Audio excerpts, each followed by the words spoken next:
Namaste. My name is Preeti Uppala, and I am a global thought leader and a multimedia personality. Welcome to my podcast, The Preeti Experience. Join me as I explore some of the most fascinating and crucial issues that affect our world today. I take a unique global perspective on these issues, and the very foundation of my insights is humanity and spirituality.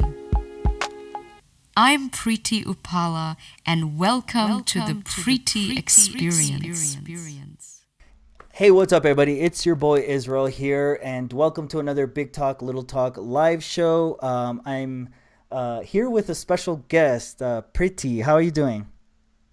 Namaste, everyone. Namaste, Israel. Thank you so much for having me. No problem. I'm doing I'm doing wonderful. I'm flying out tomorrow. I have a big adventure ahead of me, and I haven't even started packing. But it's a beautiful day, and I'm just in the present and enjoying the present moment.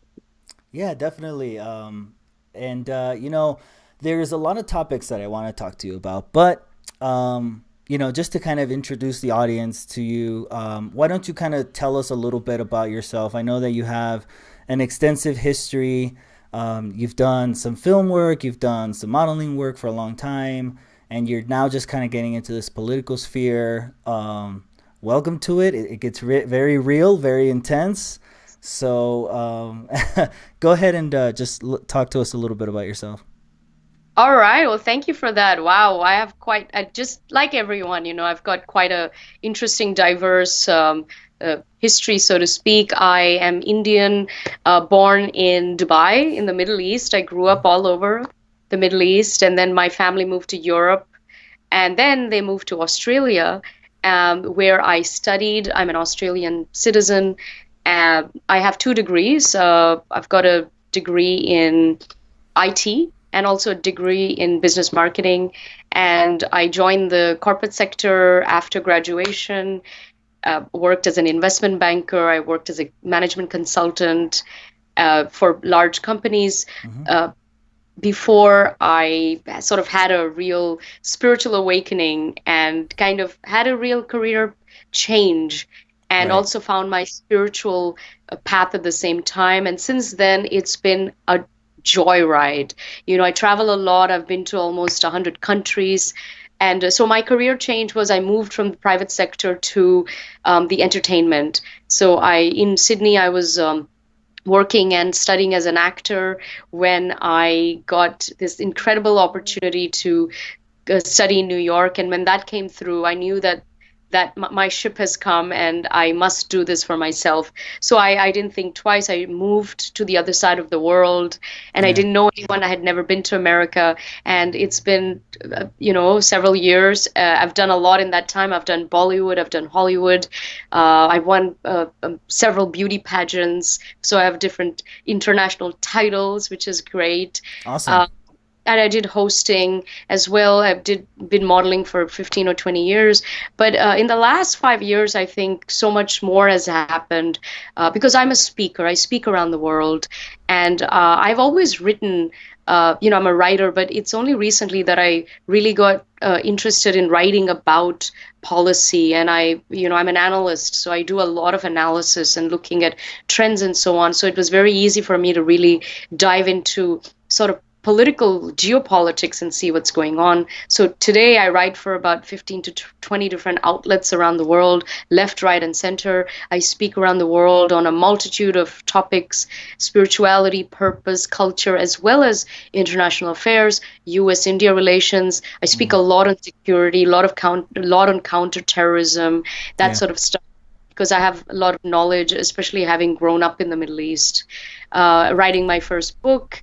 And I have my own radio show on iHeartRadio. It's called The Eternal Hour, as well as I have my own show on YouTube, which is called The Preeti Experience.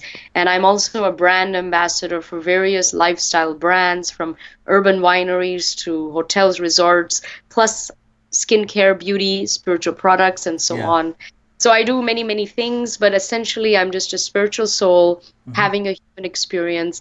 And my purpose in life is to inspire and empower people um, through my work and presence, and spirituality is the foundation of everything I do. And you said that you traveled a lot, right? So you've been to a lot of places. Yes. So what are some of the the most memorable ones, I guess, for you? Oh, that's a interesting question. Tomorrow I fly from LAX to Taipei, Taiwan, Hmm. and then I fly to Bangkok, Thailand, and then I fly to Delhi, India. And I am speaking at several conferences in India. But after my conferences are done, I'm going to spend the rest of the year in Bangkok, which is Yeah. my favorite city. So I would say I love Southeast Asia. I like Bali. I love Thailand. Of course, India is very special. I also love Europe. I like south of France. I go to Hmm. Cannes Film Festival every year, so I love south of France, Monaco, Saint-Tropez, Nice, parts of Rome and Florence and all that. So I like Nice. Greek islands. Yeah. Dubai is a wonderful place. I like Istanbul a lot. That's a wonderful place too. But look, I just love travel, and I'm And you very know what? busy. A lot of people can benefit from traveling. That's one of the Yes, things that I just wish more Americans for here more had the Americans. ability to do. Yeah. Yeah, that's Um, true. They but would it, expand their minds. yeah, but okay. So I wanted to start off with like a light topic, right? So Yes. I love film. I love movies. I love all of that. And to me, Hollywood has kind of stagnated here in the United States. It's really stuck to certain things that work. So certain things they know is going to put out money. So the creativity Yeah. has really kind of ventured away from Hollywood, which I think is nice because you need that competitiveness, you need that Yeah. yeah, that different ideas competing with each other to really produce great cinema. But Bollywood's interesting because it, like you said, it's becoming a very big, influential, industry, a place, and some good stuff comes out of Bollywood. Um, like I know you've been doing film for a while. Have you seen that growth there? Like, has it kind of developed, or what can you tell Yeah. us about that? I think the independent film market in India thankfully has grown. I'm actually not a huge fan of the the the Bollywood as such. I think it's for my taste, it's too unbelievable, it's too unrealistic. I'm very real. Right. And I'm pretty idealistic in some ways in my own life, so I don't need to go watch a movie to kind of dream myself away. I think in India it's a lot of people watch Bollywood to just take their mind off of their daily struggles for about 3 hours. And Yeah. they love it and it works, but it's not the case elsewhere. And for me, I love European cinema because it's real and it's interesting topics and all that. But some Asian, some South Korean, Japanese movies are interesting too. But in India, the independent market is good.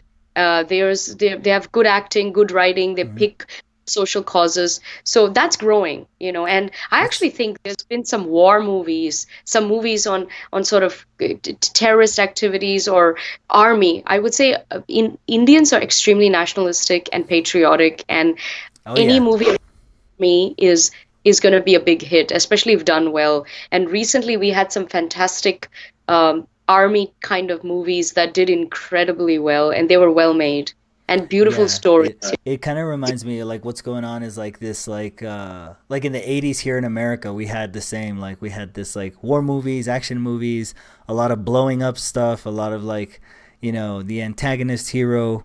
So Yes, that's interesting. But like you brought up like the Asia film industry and stuff like that. Yeah, they definitely are cranking out a lot of great stuff, and surprisingly like China and stuff like that. I've seen some movies it, from there.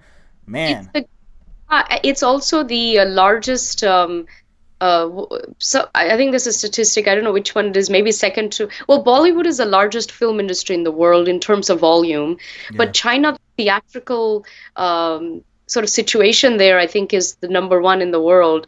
Yeah.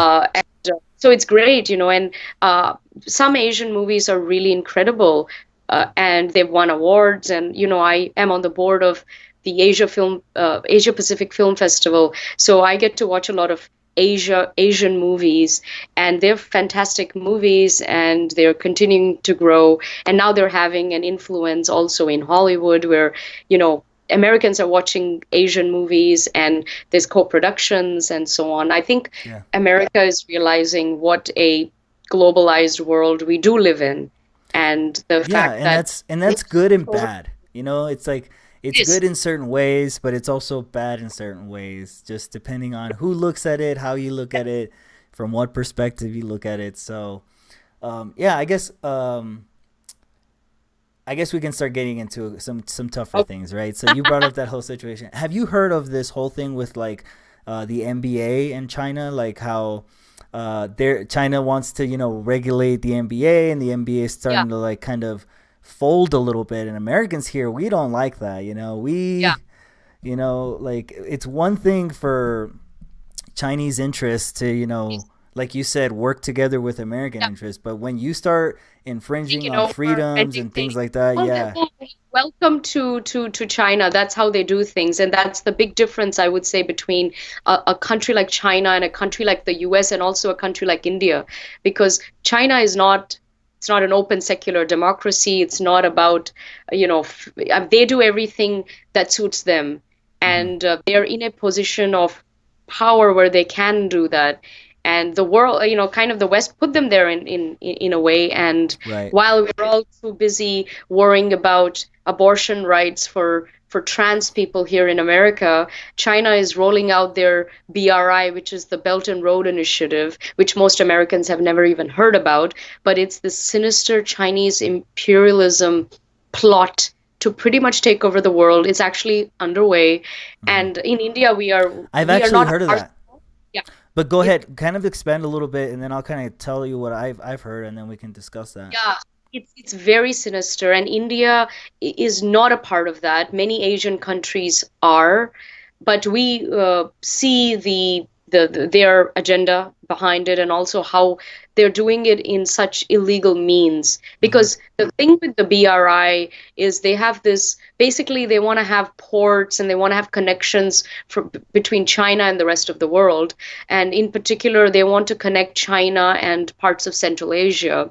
The thing is, India stands in between China and Central Asia. So if you're going to build a highway, for example, the from China to another place, you have to go through parts of India.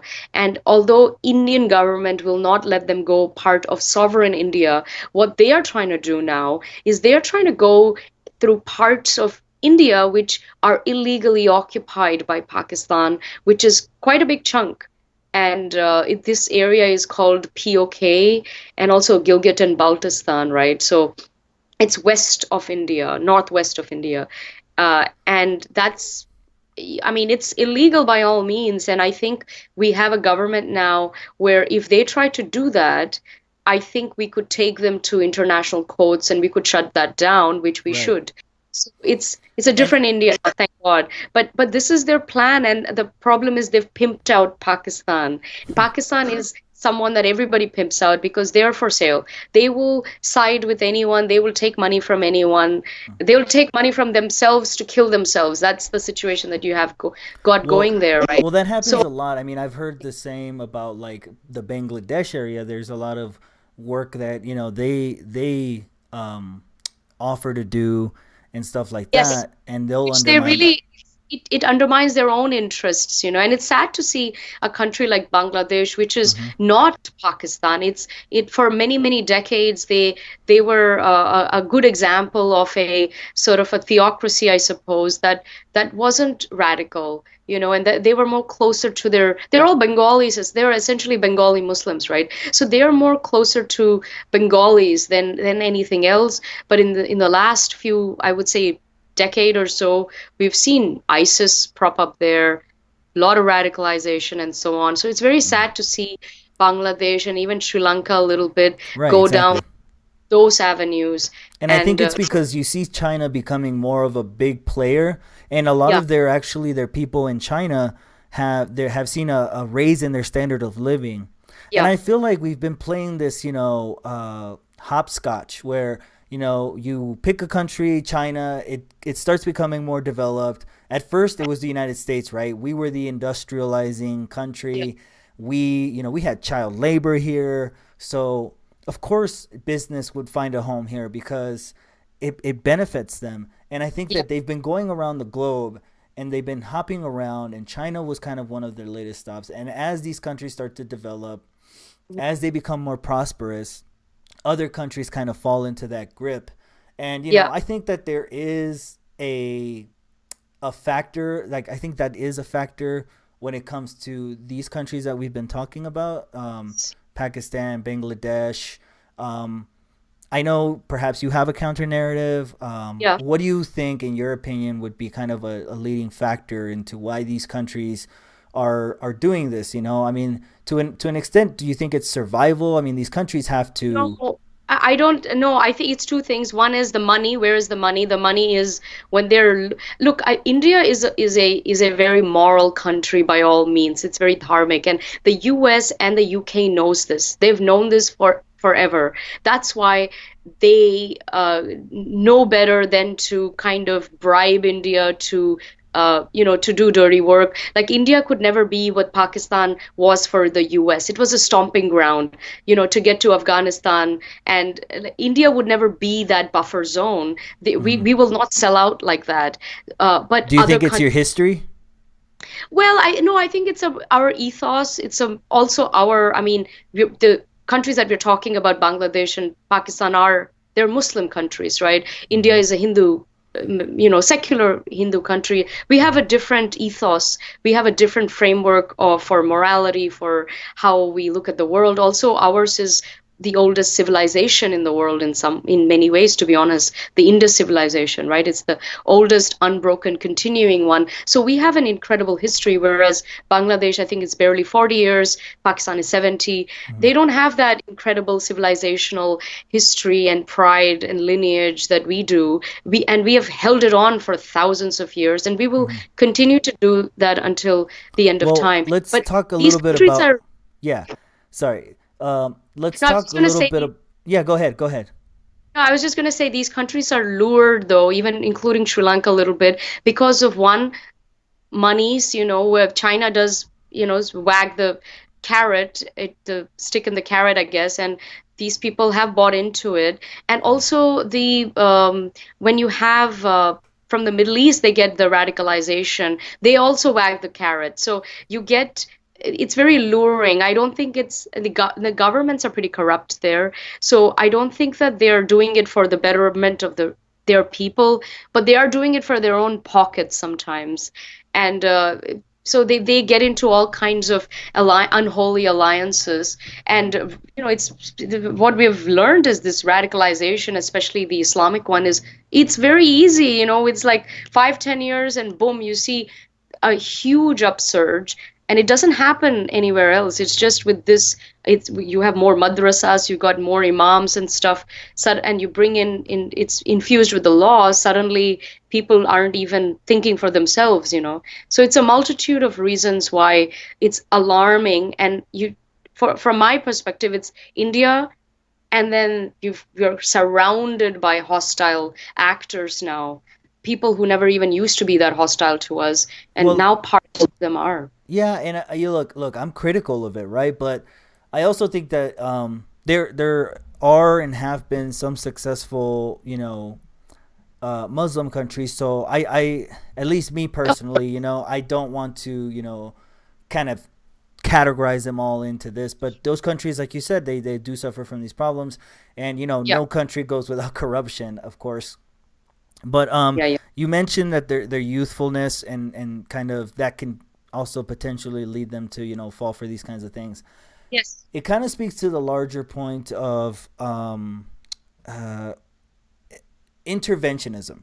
So, a lot of superpowers. India has had a history of this, right? The Great Britain, their empire, and with Yes. Gandhi and everything like that. So, I'm interested in that because Gandhi, he's had, people have, he's renowned. People, love a lot of his stuff. Some people are critical of him. So, can you kind of just give us a brief understanding, of India's history in reference to Gandhi, that whole thing, Because I'm somewhat familiar, but it'd be Uh-huh. nice to hear That's it. interesting. Well, we are, firstly, he was an Indian nationalist. So for people, a lot of pseudo seculars are against nationalism, and they do like Gandhi, but I have to remind them, well, he was one of the greatest Indian nationalists out there, and he was a Hindu. So I would say he was almost very pro-Hindu, and in that way, one of the greatest Hindus that ever lived. So India was the crown jewel of the British Empire, and the way that we were pillaged and sort of dried up and genocide, cultural genocide did, and all Hmm. that is just enormous. But the fact that after what uh, 200 years of colonization uh, and post independence, we had 60 years of horrible governance, Indian governance by the Indian National Congress. Today, it's what, the third largest economy in the world, PPP, and in what, 2 years, it's going to be the third largest in nominal terms. Well, we actually beat the UK. So I think it's talk about karma and coming full circle. We actually UK is number five, I think, and we are number three. So Wow. even after everything they've done, and when I look at them and their Mhm. Brexit and everything, I have zero sympathy for them. I'm like, hey, karma's a bitch, man. I Yeah, mean, we'll you, get to that. We'll get to that topic for yeah, we'll sure. get to But it. But yeah, you it talked does. about I the do inter. respect that. I do respect that. But go ahead and finish your thought. Yeah, so colonization was, I know some people speak in favor of it, even some, sadly, I think Indians still have a very colonized mind. We Mm. need to decolonize our mind because our textbooks glorify our invaders, both the Islamic invaders as well as sometimes British too. Like, oh, they've all the good things that they did for us, like sell us our own tea and, you know, all that bullshit. Yeah. Nothing really good came out of that. And I don't think that tens of millions of people had to die for us to learn English. Like, that is a stupid argument, right? So nothing good. It's just, hey, it's part of history, part of our karma. And we let them because of our openness and just our own spiritual morality.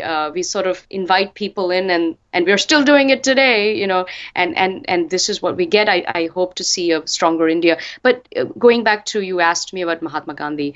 So yeah, he is renowned, around the world as the greatest human being that ever Mm. lived, and so on. He was a great man. He was someone who, uh, people say that India got independence because of Mahatma Gandhi. That is very farcical and actually factually not true. The real reason why India became independent of the British Empire was actually because of the Indian National Army.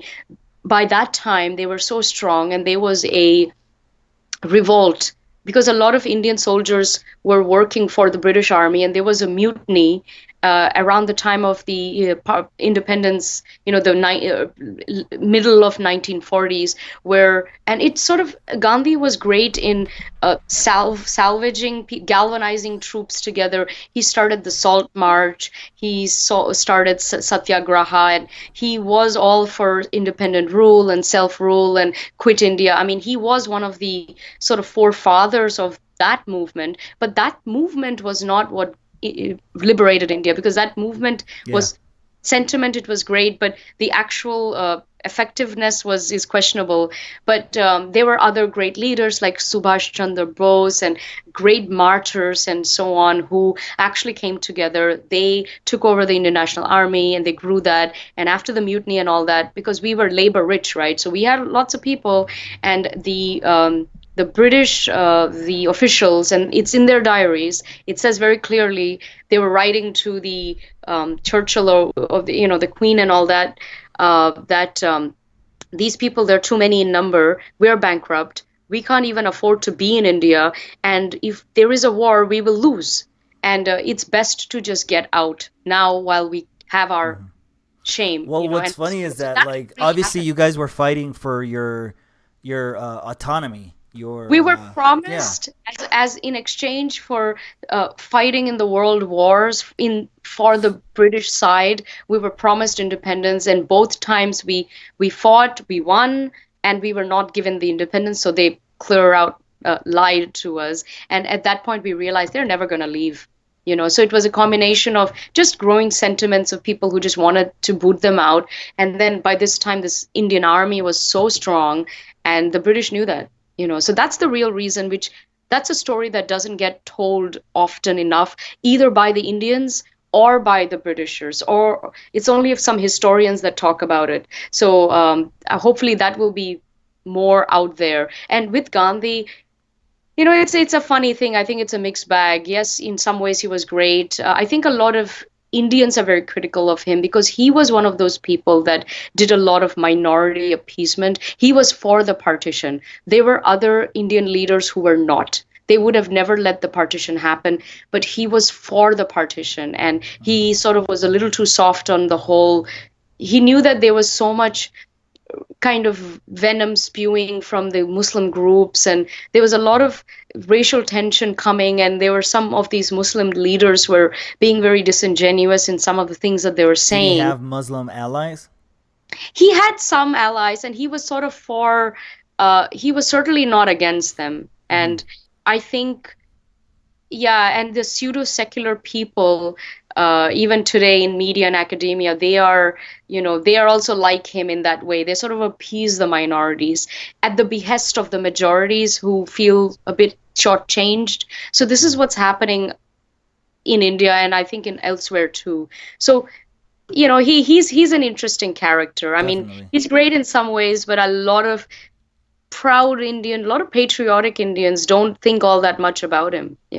Interesting. Yeah. So I wanted to kind of move the conversation towards kind of Brexit and what Yes. happened with Corbyn and some Yes. lessons that the left can take here in the United States.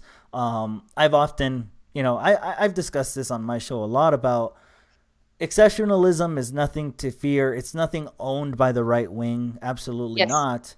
There has been huge roots in the left movement that stemmed from protectionism, as we kind of were Yeah. discussing before the show, with our labor movement here in the United States, protecting American wages, border security, different things like this. And we've always been a country here in the United States. We like civil liberties. We like protecting people's freedoms, but we also we're mindful of minorities. And what's funny is that if you look at the Constitution, the history of the United States, it was always with that mindset that the country was kind of founded in. Obviously, we have our dark history, Yeah. and everything like that. But a lot of the woke left, a lot of the people who care so much about these issues that, in the grander scheme of things, are very minor.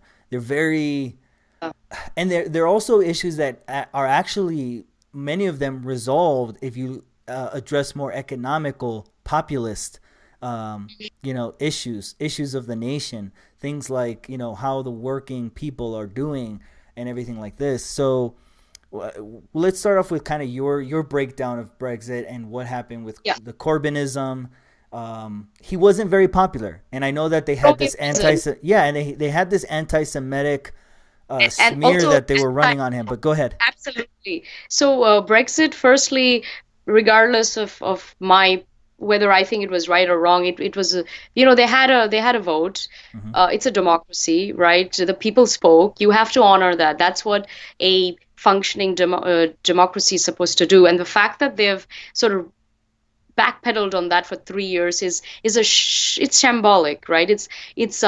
It's a shame for a country that is sort of prides itself on these democratic values to be acting the way that it is acting, right? So you, at some point, hey, the people did speak, and I think, and it's not racism. I know the left likes to say, oh, it's these people are xenophobic, race. I don't agree with that at all. The reason why these Britishers voted Brexit was they didn't want important decisions to be taken by faceless bureaucrats in the EU, which is what the EU is. The EU is, I think, essentially a German-French coalition. It's a failed experiment. It's really the only people that benefit from the EU exercise is Germany, and I would say not even France today. So, quick But question on that.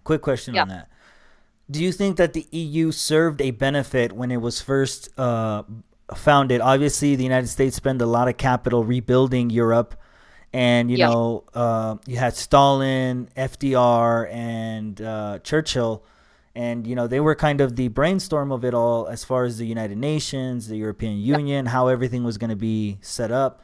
Do you think at least it had a early impact that was good, beneficial, but maybe over time in the bureaucracy, it kind of, turned into this behemoth that people don't like? Or do you think from the get-go it was a bad situation?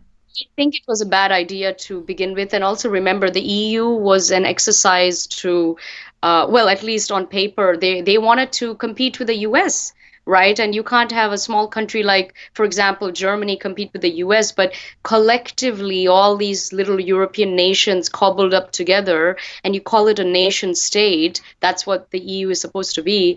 That has a better shot at competing with the US. That was their idea. I don't think it works like that because I know in America every state is diverse, but in the EU, every country is extremely diverse. The Mediterranean is very different from Germany, right? Right. And the rest. And I think the UK should have never been in the EU in the first place. I think they could have had a smaller version of an EU with like-minded. Maybe all the Western European countries could be one. Belgium, Netherlands, maybe 5, 10 Like the countries. Scandinavian countries are very similar to each other. I agree, and you could have like a quasi mini EU within an EU. I think that might actually be better. And maybe you have a Scandinavian block there, or you have a Slavic block, or you can even have a Mediterranean one. Yeah. Those would have been better. But because they're so different in attitudes and in economy and in all of those things, when you weigh it up, countries like Germany and Italy, Portugal, they suffered a lot economically, and there were other countries that didn't, and then bailing them out, and none of that was a good idea. So I think the idea was poor to begin with. It didn't have the grounding. Very shaky. It's falling apart. I predict in 2 or 3 years it will crumble. I think the EU is going to collapse. The euro is going to collapse first, and I don't see this happening. I think Brexit will happen, and then you'll have other little. I think maybe Greece is next. I don't know, but you'll have other little nations breaking away, and you'll be left with Germany and France and all that. What's funny is that Greece is taking more of a really leftist approach because they were left with so much debt to pay back to this globalist banking infrastructure. And so they're like, hey, we can't pay all that back. We're going to be basically indentured servitudes as a nation to the EU and to the banking. And also specifically remember also when the EU, especially Angela Merkel, she is atrocious leader. I think she's going to go down in history as the big culprit for, I think, this sort of mass refugee situation that you have got going there. Well, doesn't Germany have the upper hand in all of this?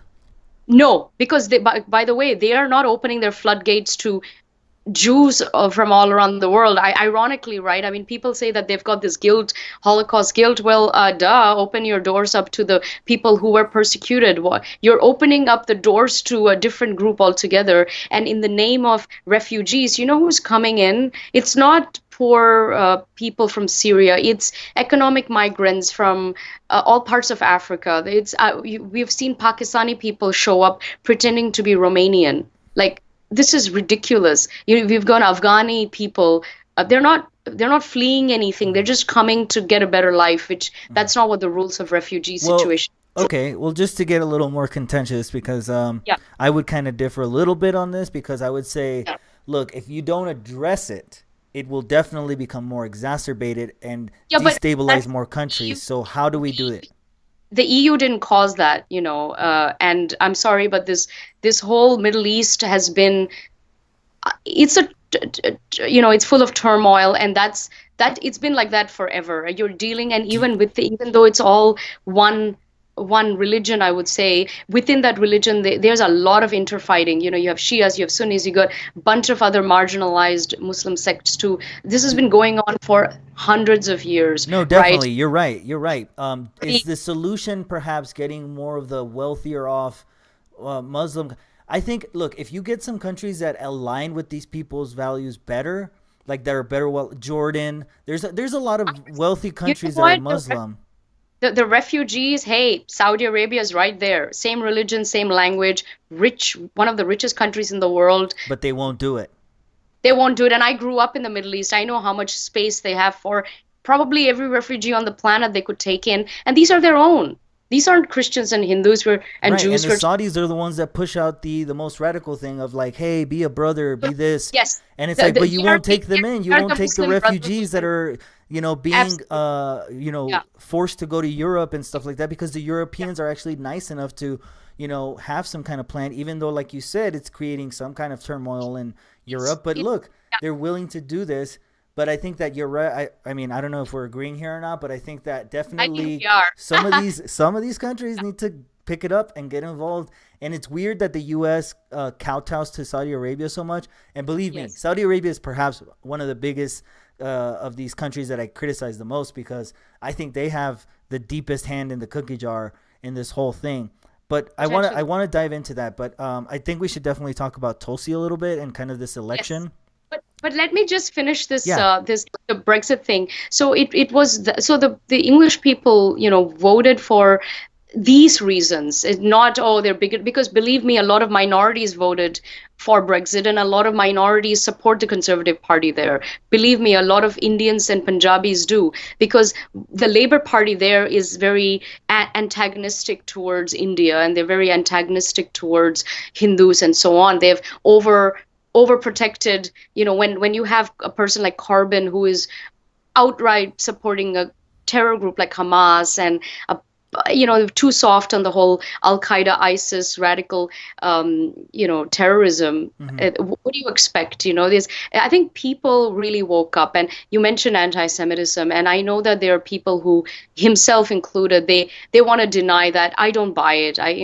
It's very anti-Semitic. I also think that it's very anti-Hindu as well. So You're when you talking about combine Corbyn and the Labour Party? the Labour Party and Corbyn, I think it wasn't like that maybe 50 years ago, but certainly in the last 10, 20 years, it's morphed into that, and they've had very bad leadership. Could with some of people- it be just the mainstream media there kind of trying to form a narrative against the Labour, or do you think that it's No, the mainstream media is the BBC, who is absolutely for the Guardian, and the BBC is actually against Johnson and against Tories and all that. like in a Trumpian way here in the US? It's exactly the same, and in India it's the same. It's always, the mainstream media is always left. It's always But do you left think that ethos. they're taking it from because I feel like the way it is like, at least here in the United States, right? We often I often criticize the mainstream media as being this neoliberal, they kowtow to the woke left. They're willing to do that, but when it comes to the economic left, they're against it because they don't cover labor rallies, they don't cover in Kentucky here in the United States. That's as right wing as like conservative as you can get here in the middle of the country.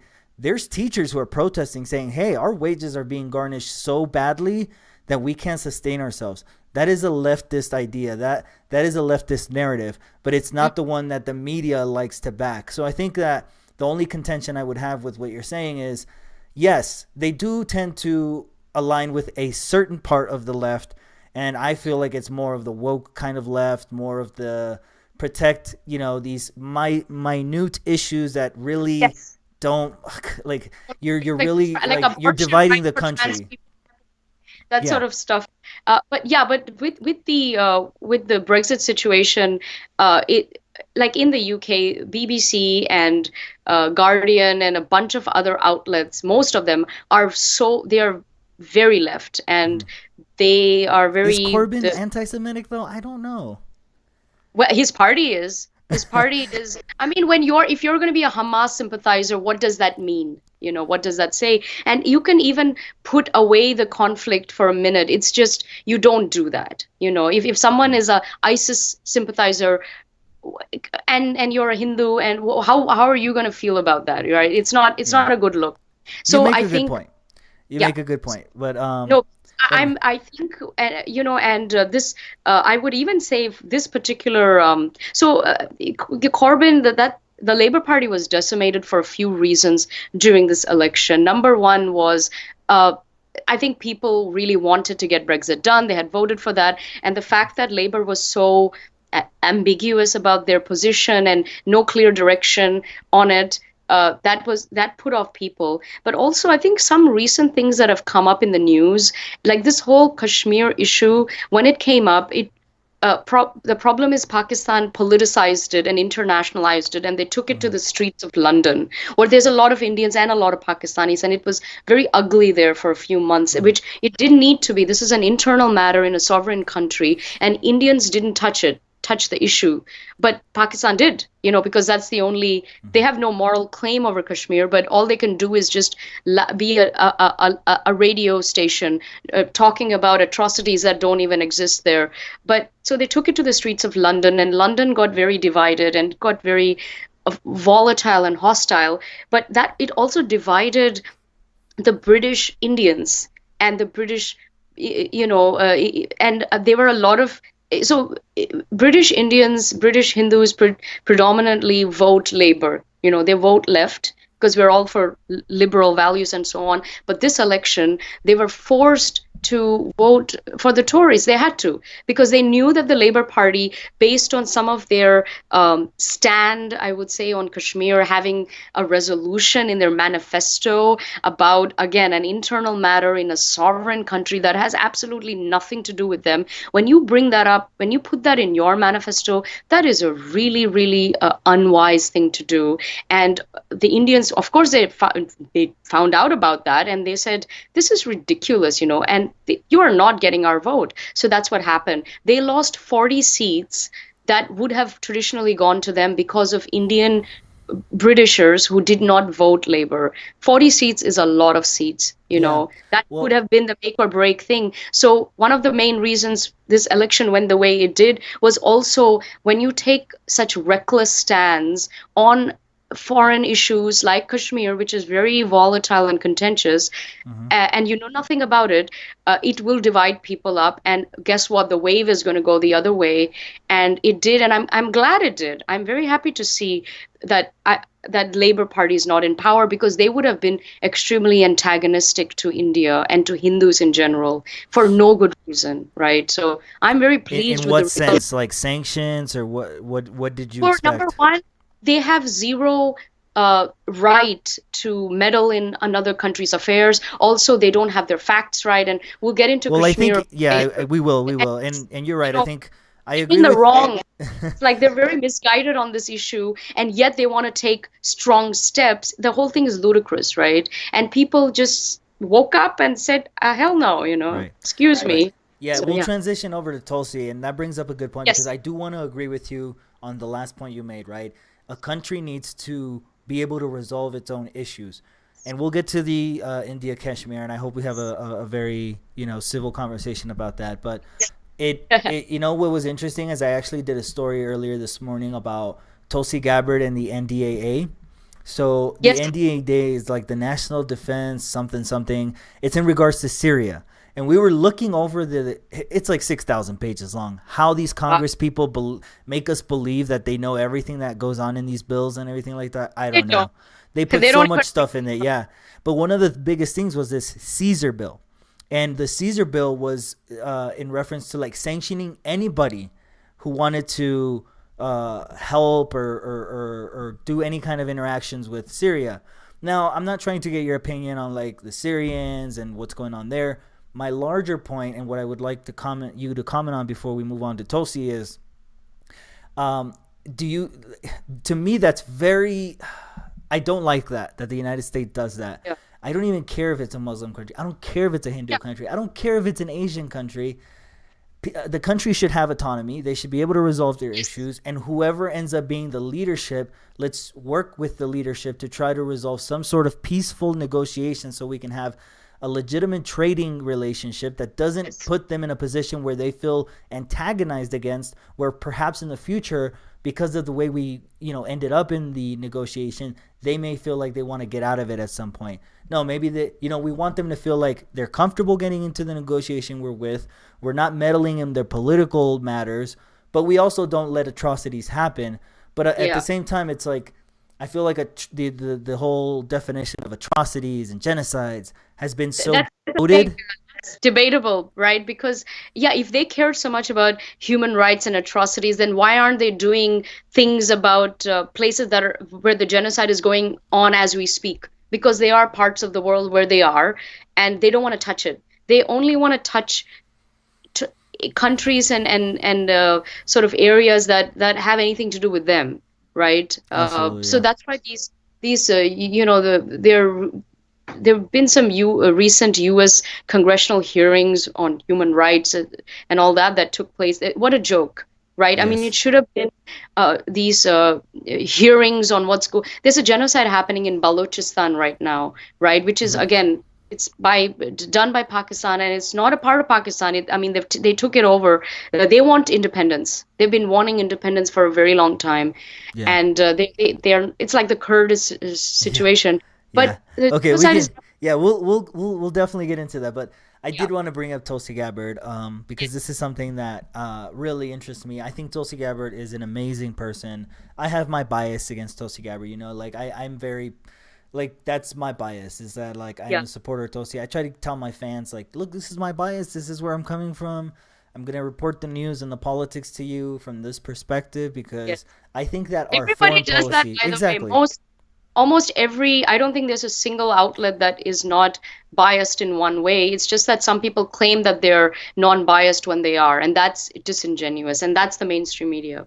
No, definitely, and they pretend to be like the neutral Oh arbiters, yeah, right? Oh, CNN, maybe we're just MSNBC. calling, yeah, we're just calling balls and strikes. Like we're just, you know, we don't have a political opinion at all. But yet they, you know, omit certain candidates. They refuse to cover certain stories. They so and the whole thing is a mess. But yeah, so Tulsi Gabbard, she, you know, she's been going through quite the smearing here in the United But I think States. she likes it. Maybe she's exercising a muscle there because she's Right. very unfazed by it. And in fact, I think the more all of this funky stuff happens to her, it makes her stronger, it makes her more popular. It also, I think it increases her brand value too. It's like people know more about her because of everything that she's going through. So it is inadvertently it's having a good effect on her, but I think very few people could go through that and come Oh out yeah, unscathed. absolutely. You know, she's a So warrior. karmic. Yeah, she does the aloha stuff a lot, and I like that. Very it's very cool. But so her political, here's my biggest issue. Maybe we can get into this a little bit. This woke left, this Yes. TYT, David Oh my, Pakman, you know, Russia Gate people, yeah, you know, Orange Man bad. We need to just yeah, complete those people. They'll see Tulsi Gabbard and they'll say, "Oh, she's clearly a right winger." You know, she's clearly yeah. like she just rode the coattails of Bernie Sanders. And believe me, I was a Bernie Sanders, and I still like Bernie Sanders, but I think he has appeased that section of the left too much, and he's falling for Yes. this Corbynism that is There going to you bite go. him in the ass. Very good point. He Yes, is. but just to finish my thought here, in 2016, I was out in those rallies because I did not like Hillary Clinton. I knew what she was all about. She was a horrible person, and it She was is. like it was two horrible candidates. Right at the end of the day, She was I now worse. think yes, I now reflecting back, I do see that I think, you know, for whatever you want to call Trump or whatever, he wouldn't have gone so far as Hillary. Hillary would have been able to accomplish so much more that was bad. So, I agree. you know, in Trump, at least there's so much backlash against him that he's kind of stuck in this web. So he can't move too much, except for whenever like the establishment neoliberals and neocons decide, yes, you can do this, we will support you in this, then he can get stuff done, which is bad in itself, but it's not worse than Hillary. So I'll concede that point. But so I liked a lot what he stood for. And when Tulsi endorsed him in 2016, that's when I started following Tulsi Gabbard, and I said, wow, like I like this person. She stands up to the DNC. At that point, it was Debbie Wasserman Schultz. She was kind of the chairwoman, and she's a horrible woman, just a despicable person. Um, I don't know if you're familiar with her, but believe me, if you I look am into because she's her, oh very my God, unsavory. yes, very unsavory. And anyways, so I like that she stood up, and then I followed her, and I listened to her record and everything like that, and some of the stuff that she passed with foreign policy when she was in Congress. And then people will come out now in 2019 and say, "Oh, Bernie Sanders is way better than her on foreign policy." No, Oh, hell Bernie has no. voted very He is hawkish. very uninformed, I think, especially with Middle East, and some of his statements on Yeah, Kashmir shows me he knows nothing, and that's a huge. He I cannot mean, make those kind of statements that he makes. That is very reckless. He's yeah, being and like it's Jeremy really Corbyn his when fan he's base. His fan base really just is, I think, naive and unwilling to take off the Bernie goggles and actually look I, at the situation and say, well, actually, Bernie can benefit from listening to Tulsi on foreign policy and taking some of her policies and running with them yes, instead of trying to appease the neoliberals who currently run the party so that he can do some kind of triangulation where he takes over a party that to me isn't worth saving. It's really not. yes. Let the Republicans continue their charade and circus. And I think that, people on the real left should just be like, let's just let them fail. Let the party destroy itself, and maybe go with the Greens. The Greens here with I forget her name, but she was a great candidate in 2016. She was the Green Party candidate. Her name slips my mind, but Hmm. Dr. Jill Stein. Dr. Jill Oh, Stein. Yeah, great. She's a great person. Very peace. Very all of that. But anyways, what is your thought on that? Like just the Bernie dynamic with Tulsi on foreign policy. I think Bernie is very, very. I think his weakest area is foreign policy. I'm not a fan of this Corbynism socialist policies. I think it's unfeasible. They don't work. Bad idea. Don't compare yourself with Denmark. That's a tiny country with it's a tiny population. It's very homogenous, and guess what? It's rich white people. So let's not go there. America is a melting pot. It's got a huge population. It's extremely diverse.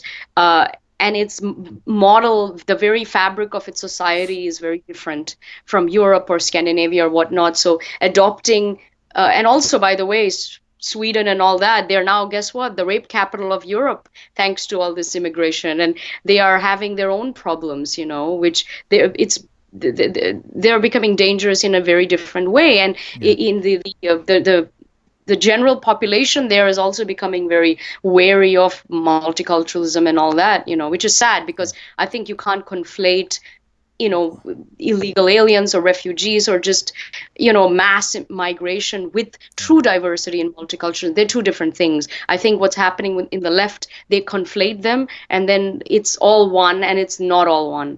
Yeah. So so with foreign policy, that is his weakest link. Yeah. Some of the statements that he had made on Kashmir were completely unnecessary. And, I think he's got bad people around him. He needs to Yeah. sack them and hire some new people or I think for I do himself. agree with that, and just to be honest with you and forthright, I tend to like I disagree on the whole just like unfeasibility thing of some of his economic stuff because I do come from that, and I'll be honest with you, and I respect your opinion on that, and we can talk about it, but I agree with you on this protectionism thing, right? Like Tulsi Gabbard realizes that American people are tired of seeing that like leftist appeasement of these issues that, like I keep saying, it's just like why commit yourself? It's like if you're really gonna bet the house, why commit yourself to these issues that are you're not gonna convince the people that They you are need to barking convince the on? wrong tree. They keep alienating themselves, I think, from majority of the country. Hmm. They think that how they think is how the rest of the 300 million Americans think, and they don't. And Yeah. also, I think because with Tulsi, because she's a military personnel, strong borders are very important to her, I think. And I think strong borders are important for sovereignty of any country. If you don't have a strong, Hmm. nation, forget it. If you ain't got strong borders, you ain't Hmm. got a nation. And what's And funny is that that actually helps the working class here because it yes, protects them from, and it protects the immigrants if you think about it, because the actual they're immigrants, being, yeah, they're being exploited. Like they are. they obviously, like, imagine, like, I'm a business owner, of course. Oh, there's a entire community here in my country that has to hide in the shadows because of Yeah. these I-9 documents they don't have. They're very exposed. So who's going to give me the best margins? The Yeah. protected electrician who is a citizen who has all the protections of a citizen, or the shadow person who has to live in the dark? Of course, Yeah. I'm going to hire or try to like weasel my way into hiring some of these people. And if you hear Yeah. in the news, a lot of times you'll hear these raids happen, right? Where all Yeah. these immigrants, illegal immigrants, are rounded up, and then the business gets a slap in the hand. Yeah. Oh, don't do that again. Well, they're going Yeah. to go and hire more people if you don't punish them. So here's my take, and here's my take on maybe like a somewhat solution. And I don't know if you're familiar with the commentator on YouTube, Kim Iverson. Oh yeah, yeah, I do. So I kind of got this idea from her because she kind of started this whole thing where it's like, look, the best way to do this is to crack down on the businesses, because it takes two to tango. It takes the illegal immigrant community coming here breaking laws. So let's just admit that up, right? Yeah. Because And some then don't even want to admit that. and then it takes the business breaking the law by hiring these people, and they'll claim, well, they're so smart. They have an entire ring of forgery happening underground. We're victims. We're No, I victims don't of think. us. No, you're smart. You're a business. You're sometimes multi-million dollar business. You know that you're doing this because it benefits you. So I think if you crack down on both ends of the spectrum, you'll start seeing these illegal immigrants saying, well, there's really no opportunity here. I mean, no business will hire me because they're being cracked down on. So you'll see this self-voluntary migration back to Mexico, back to Honduras, back down to the south. But there's also a third wheel, and then I'll kick it over to you, which is interventionism again. America likes to dabble in this in South America and destabilize and put up these puppet regimes, and you know, so it's just so there's so many perspectives to it. But I think you are right on the border thing, right? Like I there really think is no harm in it's a cracking down law. on border. It's a law and order issue, and what I sadly hear a lot from the left and far left is they have no respect for law and order. That's why they, sort of their rhetoric, even when you hear them, you think you're hearing a crazy person talk, the way that they talk. And when you have vets dying on the street here, and you're going on about offering free health care to people who've illegally crossed the border, that doesn't sit well with most law-abiding, tax-paying citizens, and nor should it, right? I mean, Right. yes, this is a very benevolent. I think U.S. is incredibly generous. It's done more for the world than I would say in this way, in charity and all this kind of stuff. It's aid. It's given more aid than all other countries put together, probably. But that doesn't mean that you disrespect your own law and order, your own borders. You need and if you really want to be a strong nation to fight against terrorism, all forms of terrorism, you really need to get that sorted, which they're not doing. So I think the cracking down on the businesses is a small solution, because not everyone comes here will be signing up to work. A lot of them don't. So that wouldn't take care of most of the problems. It may take care of a little bit of it. There should be more penalties, I think, for sure, for Yeah, I it. figured we can agree on that. I mean, these Yeah. businesses provide an incentive, and I think even some of my conservative friends here in America, they when I talk to them and we get into it, they also agree to that. They're like, yeah, I mean, if businesses are hiring illegals knowingly, I mean, stop it. You're Yeah. perpetuating this, and you're actually hurting them more because you're making it seem like, oh, it's there's opportunity here, and it's like a false opportunity in a sense. Yeah. But then also, I when you expand a little bit more, and and I tell them, and what about our involvements over there, and kind of dipping our hand in over there in their stuff, when we should just be worried about, like you said, the vets here on the streets who, Yeah. and Tulsi talks about these kinds of things all the time. Stop I being the like her. police of the world. Yeah, I like her stance on the border thing and all that. She's not for open borders, and some of them. It's like when I watch these Democratic Yeah. debates, it's like watching a circus show. And I think you got to. And you think you got any chance of defeating Donald Trump? Forget it. You're dreaming. I think Did you should go. you do you remember when she took down Harris? Yeah, that was a classic. I liked that a lot. That was And then I classic remember, moment. yeah, exactly. And then I remember the Pete one where Pete's like, "Ooh, Donald Trump also spoke to the North Korean Kim Jong Un," and it's like, Yeah, oh my God, my guy, how do you think we're gonna get to peace? it's Yeah. what does Tulsi always say? She's like, you make peace with your adversaries, not with your allies. You too. Absolutely. And when Bernie said that, oh, we can negotiate with the Taliban, that's where his foreign policy knowledge is zero, because you don't negotiate with ISIS and Al Qaeda. You don't negotiate with them in the way that he's like, oh, we'll just sit down with them. No, Well, I these are know that rogue. Trump and his administration has been doing that, but then it fell No, apart. So can you touch on that a little bit? no, that's not true.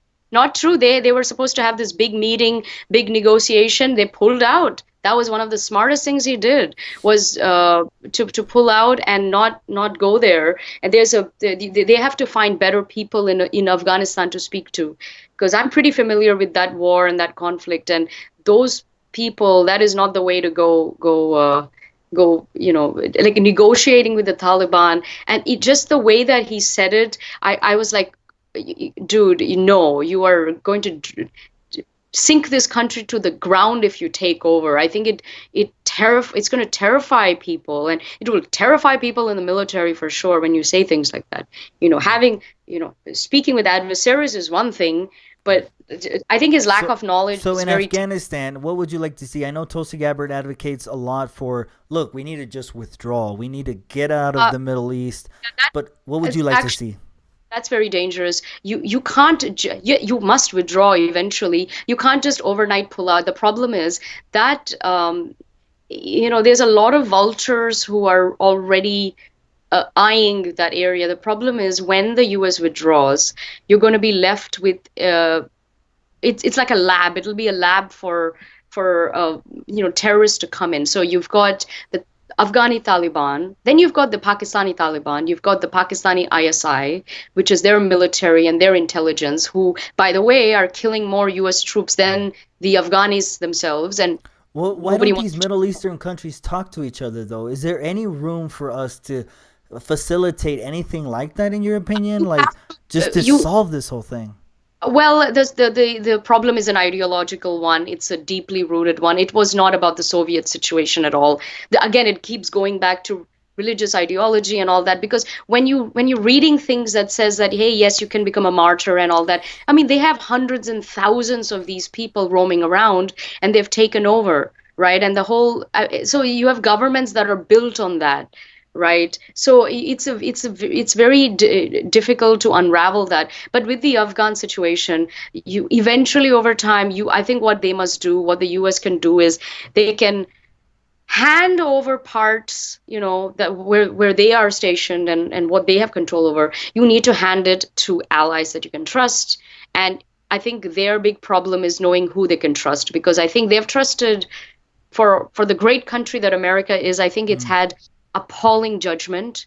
It continues to give billions to rogue actors who breed terrorism and kill their own. So this has been going on for 70 years. So at what point that's why I think you need someone who is more conservative, and you need someone who's very hawkish with foreign policy to deal with this stuff. Because this is for 70 years, all they do is keep giving billions in aid to rogue actors who are basically funding and giving refuge to the Osama bin Ladens of the world, and it has been happening for too long. So they must withdraw, but they can't just pull out overnight and leave a vacuum there for these other vultures to come in. I think they have a few allies there. India is one of them.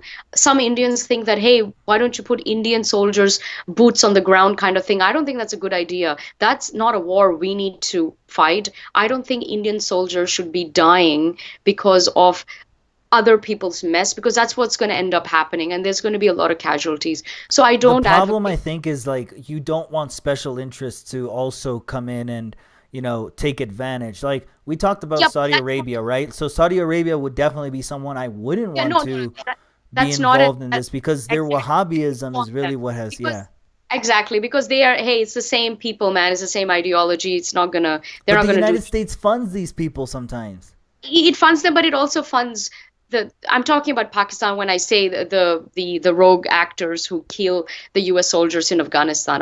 That was my where I was going with that. But yeah, you can't have Saudis there, of course. You can't have Pakistan ISI there. You can't have the Afghan Taliban there because they're ready to take over and, obliterate the whole place. And by the way, so I think they have And no some one allies brings up there. Iran. Why doesn't anybody? I know that Iran's villainized, but I don't see Iran as the largest state-sponsored terror factory in the world, like America likes to think it is. It's okay, not. I would okay. say Pakistan is, because they are training jihadis, training Al Qaeda members, as well as, where was Osama bin Laden hidden? Hello, he was found not that far from the capital of Pakistan, right? And where were the 9/11 jihadis trained? Pakistan. But All they were terror. Saudi nationals. It doesn't matter where they were. I don't think they were Saudi nationals. I think they were a mixture of, they were from a few different, I think there were some Iraqi nationals there too. But the point is, who is training these people? And by the way, every big Islamic terror act, including the Sri Lankan one that happened in the church, you trace it back to Pakistan, because they are, like I said, they are the jihadi sort of, I mean, they're being pimped around in this way, where they're like, hey, we'll give us the money, we'll do all your dirty work, and that's what they are as a nation. Hmm. But the U.S. doesn't want to deal with it, and especially democratic dispensations have not dealt with it. Obama was atrocious in this situation. Yeah. So Trump is the only one who reduced the funding, I believe. I mean, I would like to see a complete wiping out of the, I mean, you can end this. Even, Nikki Haley in her book, she talks about this. She's like, why are we doing this to this country? We have good allies. She's Indian, of course, but she spoke about that. We have a country like India, it's a democracy, it's secular. Look at what they're doing in the world, and then look at this other nation. But would the Duh. would the Muslim countries that we're intervening in right now welcome?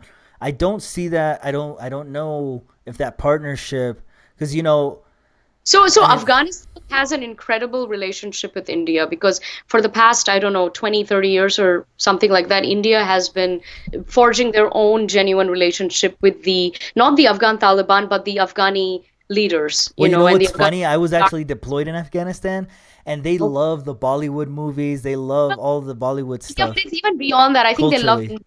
They love India because they hate Pakistan. They love India because Indians don't kill them. Indians have built hospitals for them, and what India has done has invested in their Hmm. infrastructure. I think India can do more.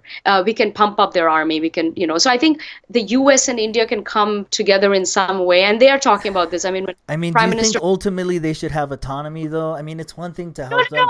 I'm just no, this. worried that because the U.S. Yeah, go I ahead. think what you're conflating autonomy and the radical elements taking over. That's not autonomy, because that's what the situation with Kashmir is the same thing. When you talk about autonomy, you're talking about basically ISIS taking over, and Hmm. we don't want that. So yes, autonomy for Afghan people and proper Afghan government, not the radical elements which are right now in.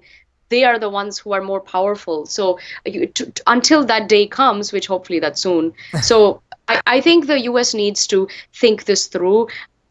Withdrawing overnight is a very stupid idea. There Yeah, is a and I think process. even Tulsi wouldn't withdraw overnight. I think she No, would. but I think she needs to be more, have more wherewithal, because there is a, I mean, this problem is very deep, and it's very nuanced, and it's not about, oh, why are we there? Well, you shouldn't have been there in the first place, but now that you're there, it could be worse if you left in the wrong way, Right. and by the way, if they leave, if the US leaves and you get this ISI in, who's going to be the biggest victim? India. You're going to have a country of 1 billion people, and it's going to turn into, Afghanistan is going to turn into the next Pakistan, right? So you're going to have this terror nation, and they're going to, I mean, so it's very ugly. So there is I think, a way to do it sensibly. And I think it's going to happen. I think nobody wants to be there anymore. Certainly reduce the number of troops and train the local people. I think they have some goodwill there as well.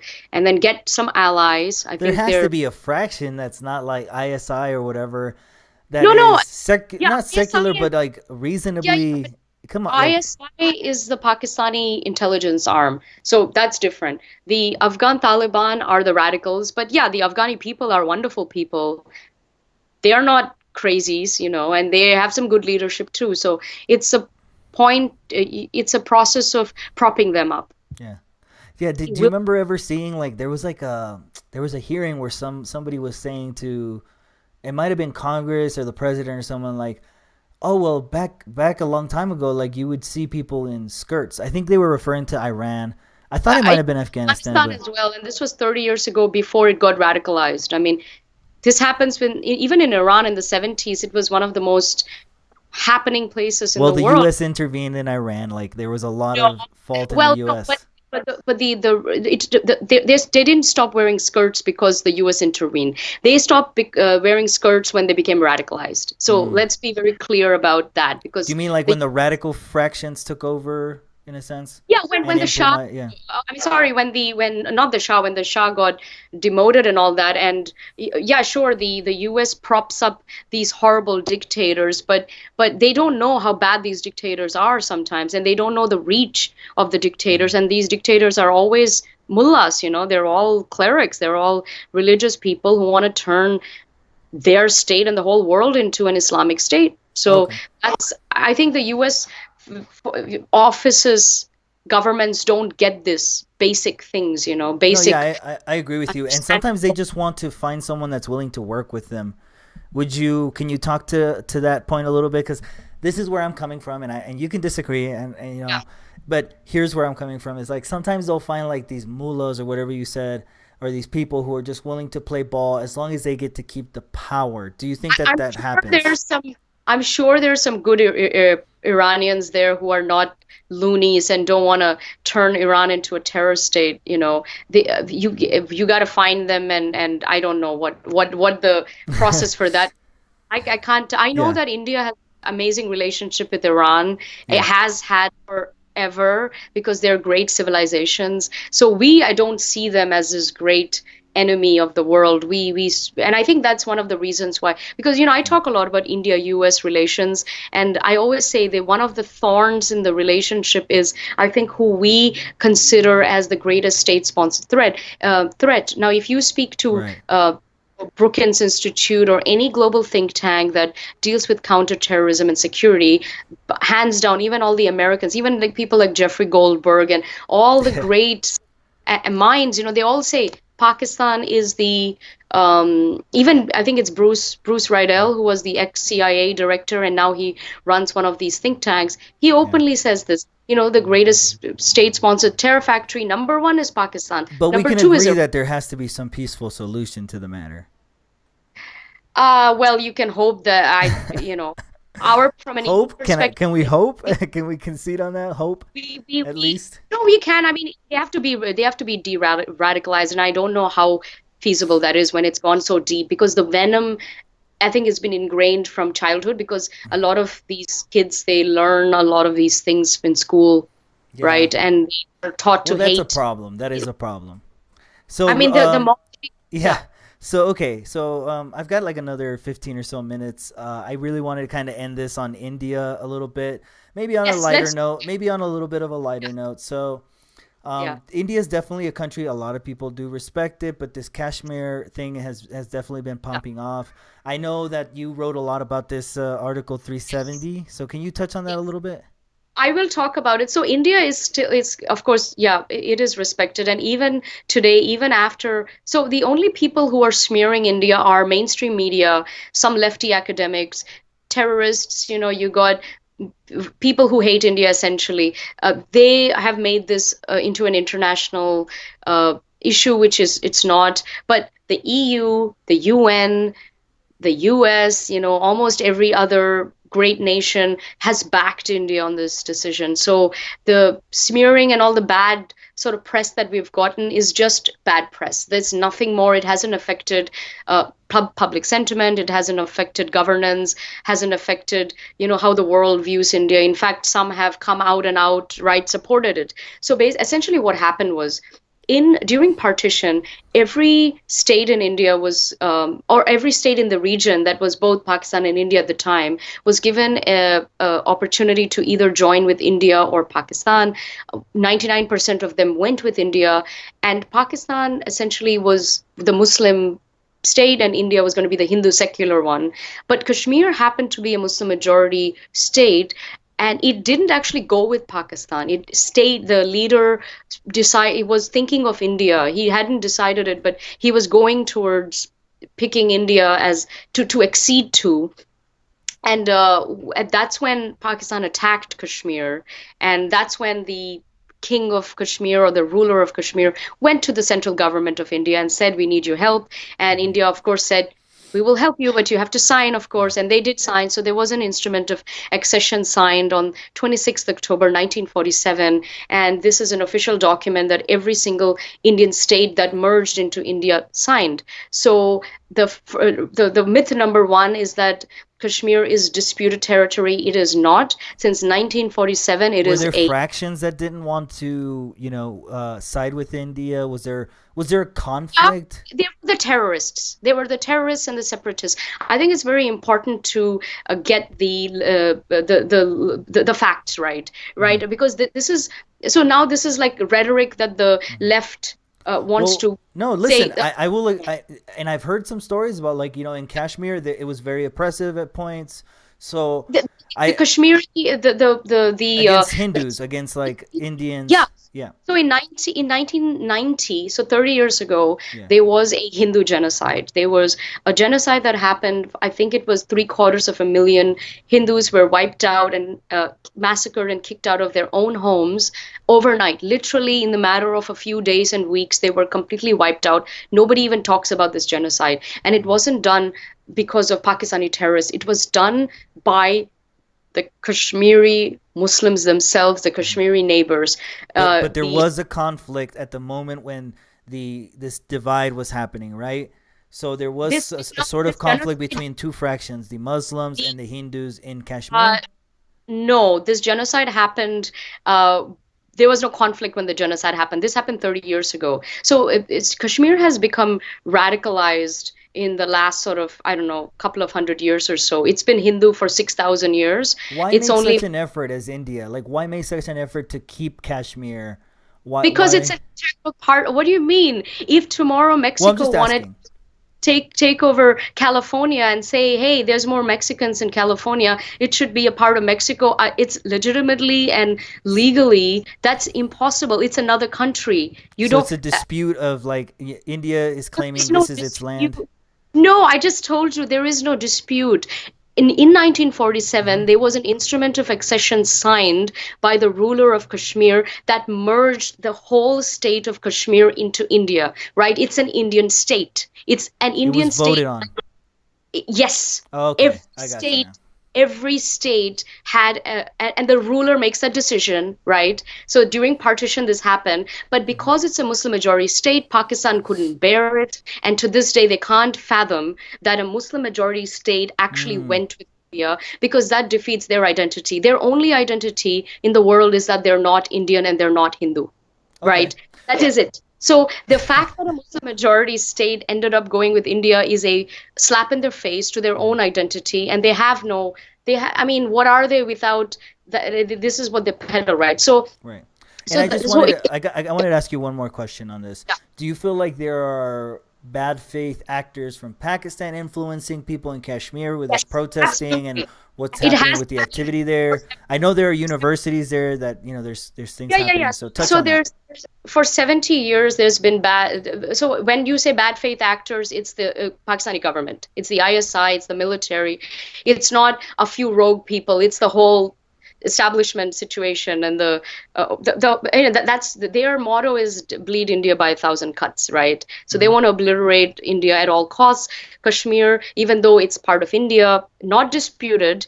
So when the BBC writes things like disputed Kashmir, that is false news. They should be sued for that. You can't lie It's a fact. I mean, if Okay. you don't like the fact that a Muslim majority country merged with Hindu India is a different story, and there are plenty of, Muslims that don't like it. That's one thing, but to lie about the status of Kashmir is a joke. You can't do that, right? In journalism, Mhm. it's abhorrent that you can lie about facts like that. So in on August the Yeah, 5th. like libel. So I just want to talk about 370 because it's important. Yeah, go So, for it. so India merged in 1947, Hmm. and they put a very popular Muslim chief minister called Sheikh Abdullah. He was a bad actor, but he was made the first chief minister, and his son and grandson have ruled Kashmir for about 70 years. They're very corrupt. They're soft separatist. So I even though see. they're Indian citizens, I think they just some part of them. I mean, in some way, maybe they want to go back to Pakistan or whatnot, but also they also want an independent Kashmir, which is not on the books. That I was see. never even part of the. Yeah. Even when you do a the UN has a resolution on this issue, and there's no three options. There Mhm. is two options, India or Pakistan. There isn't a independent Kashmir option, and anyway, they wouldn't last because they have no the economy, right?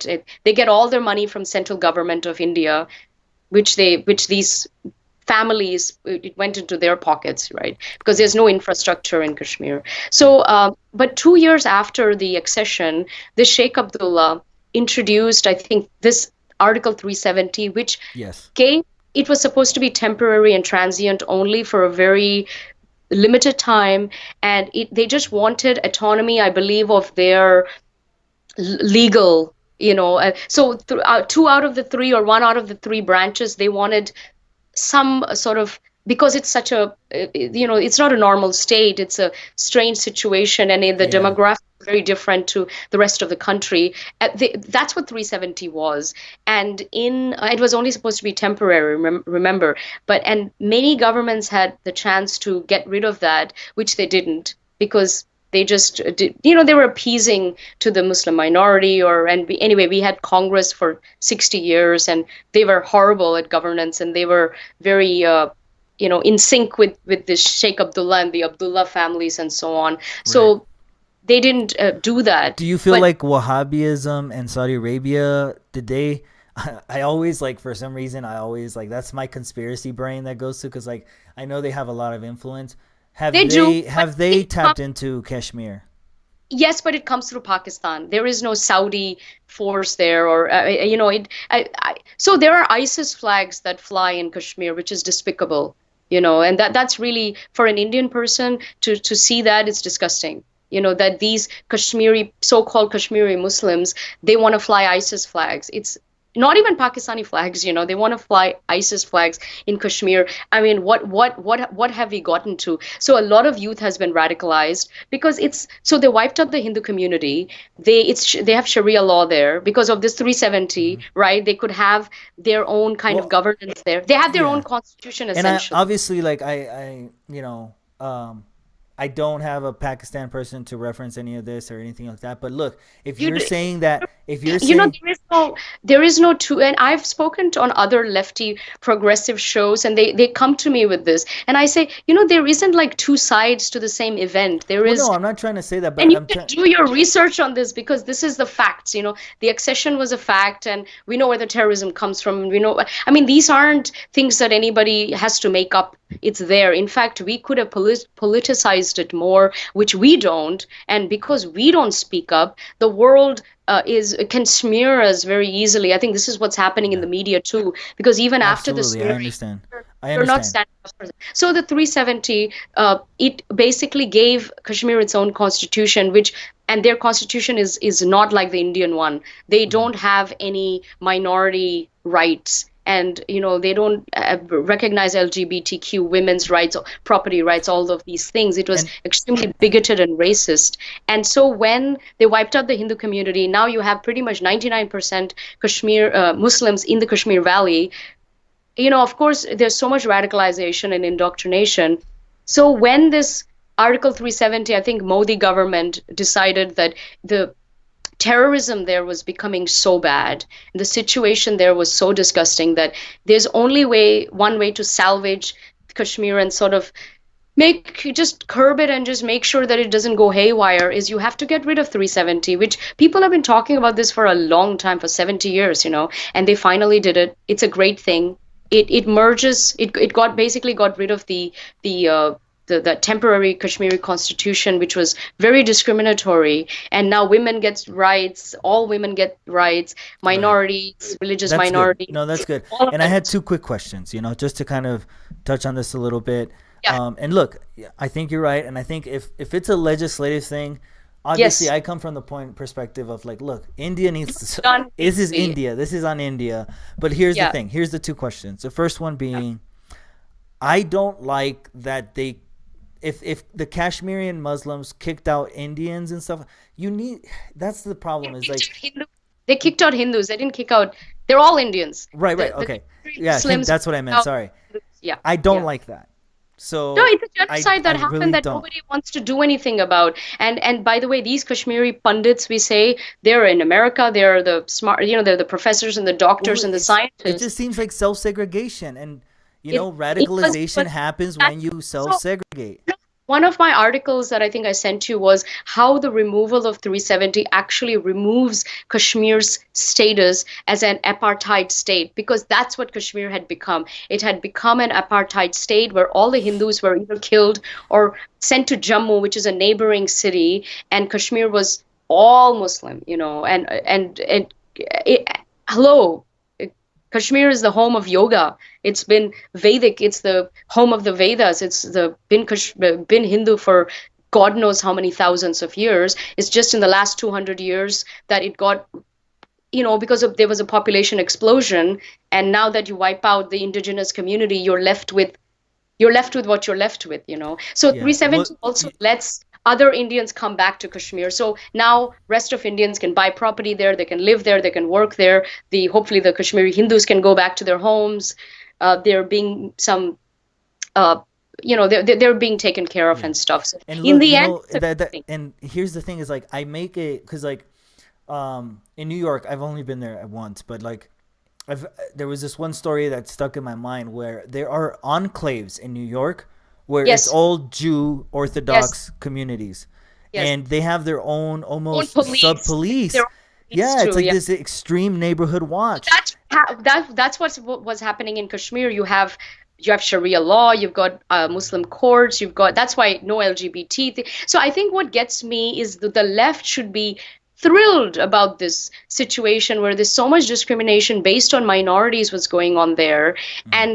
and if they're so LGBT and women pro, wow, this is not a good way to show it when And it something speaks as to like it's. I think the left tries speaks to to like. hypocrisy. Yes, It's yes, yes. You're right.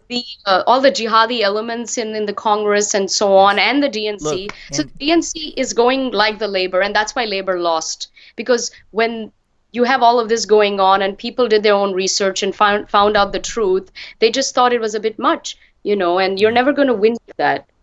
No, I agree. And if they're bringing in these more, I don't want to say secular, but like what I mean, like more liberal laws that let women Yes. have. I'm all for that because America is all about civil liberties, and that's why I Yeah. was making that connection is like if it's in that light where it's Yeah. similar to the Jewish thing that's happening in New York with these enclaves. I get that you're a discriminated community or minority community, but I'm sorry. If it was white, blacks segregating themselves, that's not good. You're just going to That's radicalize what's going yourself. on. And then also the Shias and Sunnis too. So they're killing Exactly. non Muslims within their own faith that they didn't like. So there Yeah, was the well, so what is the hope in more Hindus going back to Kashmir? it's got nothing to do with that. And I don't even think that they want to because they're dispersed all around the world now. They're a little bit like the Jewish people where they kicked out of. I mean, they're when you get genocided and stuff, you Mhm. move and they've done very well. Some are Right, in like you Jammu. can't force them to move back, right? Yeah, I'm not so sure they would want to because there was a very traumatic incident, right? In Hmm. that when it was a pretty horrible, horrific thing that Right. happened. But I think the beautiful thing is that it's under control now, and a lot of other than the sort of the separatists and kind of the insurgency groups and all the bad actors in Hmm. Kashmir. Kashmir is a city with what 8 million people or so. It's a large. There's a lot It's of a people, lot. many of them are happy. Many of them, of course, love India, and they Mhm. do think of themselves as Indian. So they don't feel anything happened wrong. They are happy. I think that I know many Kashmiri Muslims that were now they can the women now get to have their property rights and they Mhm. don't lose their own liberties and stuff like that. So I think Yeah. by and large, in India and the world is celebrating this. But I was a little appalled with the mainstream left media around the world trying to distort what happened and make it sound like this big bad bully government is Well, it's, and they oppressing do that. poor They do that. Muslims They want to be divisive. and yet not talking about the genocide that happened, not talking about all the terrorism that comes, not talking about all the other bad stuff that comes, from that area, and just wanting to make it a narrative that suits their agenda. And when Bernie spoke at a rally and he's Mhm. talking about, oh, what's happening in Kashmir is not good, he's clearly nobody briefed him on the facts. And that's And why I think Tulsi's better than Bernie on she's foreign policy much because better. she's not willing to cave to the intelligence True. agencies. And also, she's not willing to cave into the jihadi elements of the DNC. And she, being a Hindu, I think she was very pleased, right? She's spoken about this. This is a good thing, right? So Mm. I think the And left like you needs. said, there's Kashmiri Muslims who, it's, yeah, and it's like I said, and here's the thing though, and I just caught myself because it's like, yeah, self segregation is very bad. You can't force anybody to live with anybody else, but at the same time, if you're going to coexist in the same But country, to some extent, but you have to make it work. and India is a country that was built on diversity, plurality. In every faith under the sun lives in India. It's the most diverse country on the planet in terms of languages and religions and faiths and everything. They live very peacefully by and large as one. They're all proud Indians, except these few groups, and we have them, and they don't want to live with people who are not of their faith because they're Yeah. just not enough for them or whatnot. And also because then they can have their own police and their own laws and do whatever the hell they want and have their madrasas and all that, which was going on. So Yeah, I would no, like to that's see no good. the government take, now that the 370 is gone, legally. They have more control, I think, and they can curb terrorism. There's no lockdown. That was another lie that was peddled. Mm. The government had to shut down uh, WhatsApp and things like that because guess what? These separatists and terrorists in Kashmir, they mobilize through WhatsApp. They mobilize through tech. So when you shut that down, how are they going to rally people to throw stones at the forces and kill innocent people? So that Mm. was the reason why there was a sort of a communication blackout. But again, the way that the left was sort of peddling this, reporting this was Mm. like, oh, it's under lockdown. What are they doing to like? No, I mean it's a needed, necessary thing. And you're concerned about not having what internet connection for a few months, Well, at the end of the day, the left here in the United States needs to worry about the left problems here in the United States. which are far and plenty. Yes, You know, very much so. Veterans sleeping on the streets, healthcare, a lot of things. But look, I do. At the end of the day, I hope that the situation gets resolved and I hope that it just brings peace to the yeah, region. And I think that at the end of the day, that's what most people, Muslim, Hindu, whatever. And I have nothing. A lot of the left has a big issue with religions or people who yeah, who have these sort of beliefs. And what I look at it is like, no, I think that a lot of them.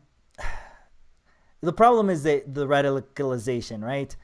yeah, But I think that at the end of the day, the way I look at it is like it's part of religious freedom, expression, and that's something that's a value here in the United States too, is religious freedom. So, anyways, I just kind of wanted to end it on a good note. Just I think we got into some really good topics, some really yes. good I'm back and glad I forths.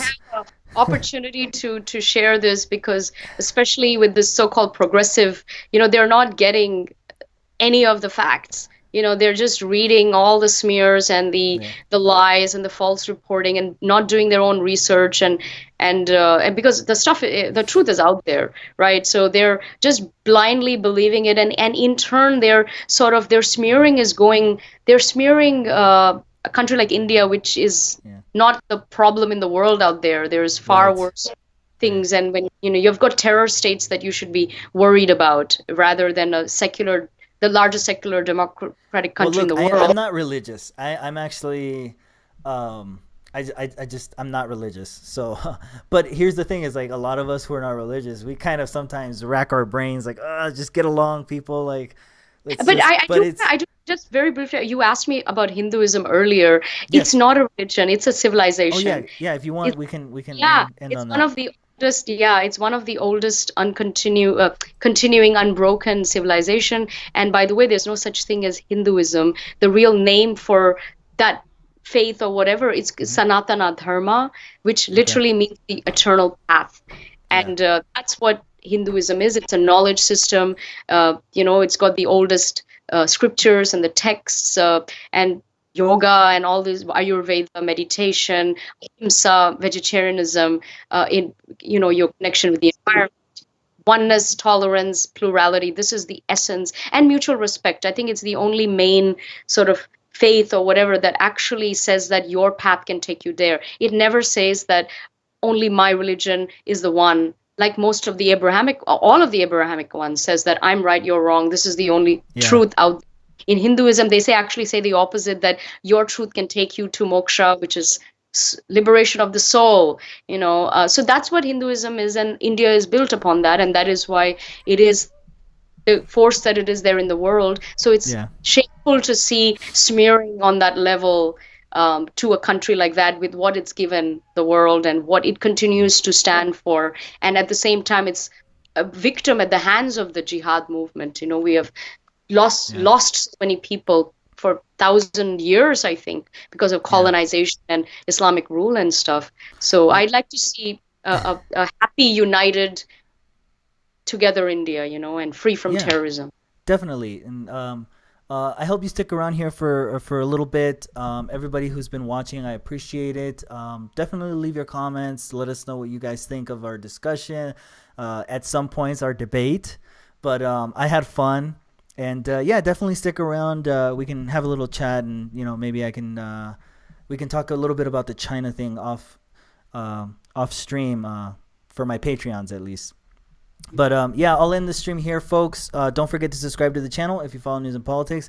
Why don't you let everybody know where they can kind of reach out to you? I've got your Twitter actually up here on the Yes. screen, but I know you have a lot of other places. Yes. Thank you so much, guys. Thank you for this amazing conversation. It's great, and I think we think alike, you and I, on these issues. So it's good to have just a honest conversation about the truth that's Absolutely. going. So I'm everywhere. You can find me on Facebook, Preeti Upala, Twitter. I think the handle is there. Yeah. My website is going to be live soon, and there's a lot of information there. But I have. You can find my show called Eternal Hour on iHeartRadio. That's my spiritual show. And on YouTube, please check out Preeti Upala. I have my own show. I've got a ton of interviews with a lot of news outlets that I do, and my podcasts and stuff. And I talk about all of these interesting topics. So find me on YouTube. Please subscribe to my channel. And I have a Facebook fan page as well. Instagram is PreetiU. So, and just reach out in some way. I'll even Yeah. give you my email address. It's misspproductions@gmail.com. Write to me if you have questions. I always like to clarify things. And also just Google my name and articles. You'll Yes.